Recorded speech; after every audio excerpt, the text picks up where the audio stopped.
Bago pa man tuluyang gumuho ang isang gusali sa Jensan dahil sa malakas na lindol nitong Lunes, nakunan pa ng video ang mga eksena sa loob ng gusali. Sa video na ito, makikita natin na nakuha ito ng isang fire officer. Customer! Wala pa, gamangita ko. Customer, tao! Tao, para! Nanang rescuer! Sa kuha ito ni Fire Officer 3, Michael Miguel. Makikitang may mga tao pa sa loob ng gusali kahit nasira na ito.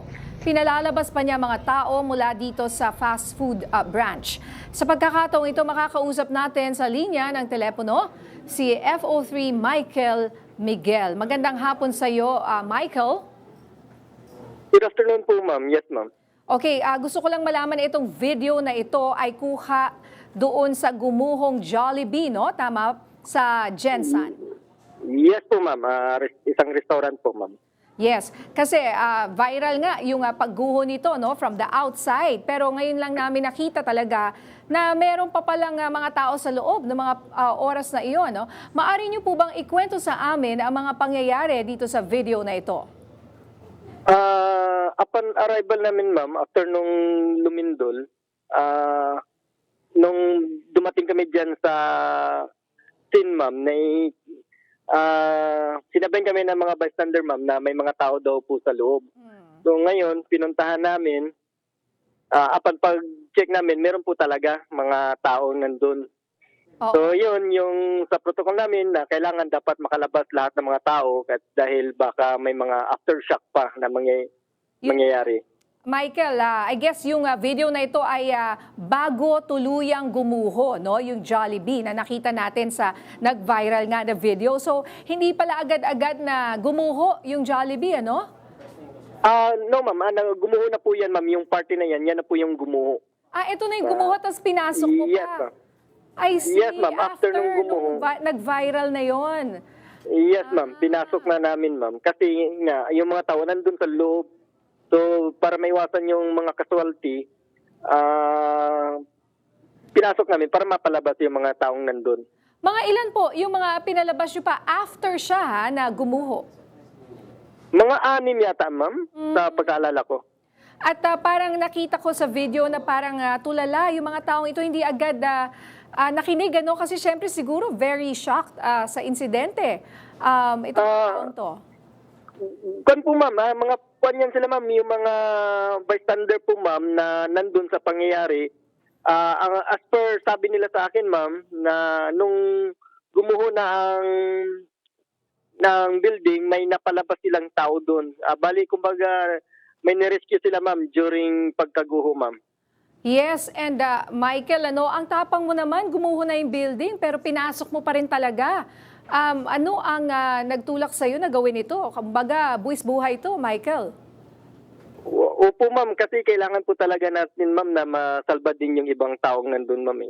So, gawa ng trabaho natin, ma'am, kailangan po natin harapin yung mga ganyang bagay.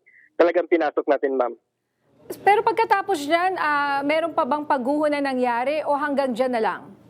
Hanggang dyan na lang po, ma'am. Pero that time, ma'am, medyo may mga nararamdaman pa kaming pagyanig ng lupa, ma'am. Yun na nga, and nakauwi ka na ba sa iyong bahay, Michael? Nakita mo na ba yung pamilya mo after ka tumulong dito sa retrieval and rescue operations? Wala pa po, ma'am. Simula nung Monday, never ko pa po nakita. Never pa kami nakauwi, ma'am, sa bahay. Dahil nga, alert po kami ngayon, ma'am. At saka, kailangan pa kami ng taga-General Santos City, ma'am. Yung serbisyo ng Bureau of Fire Protection, ma'am. Wow naman, Michael. Nakakatuwa naman na marinig mga ganitong kwento, no? Na marami pa rin sa ating mga kababayan ang talagang ibibigay ang kanilang buhay para sa ibang tao, no? Yan talaga ang bayaning Pilipino. Michael, ano siguro yung mga lessons learned or na naramdaman mo after this incident?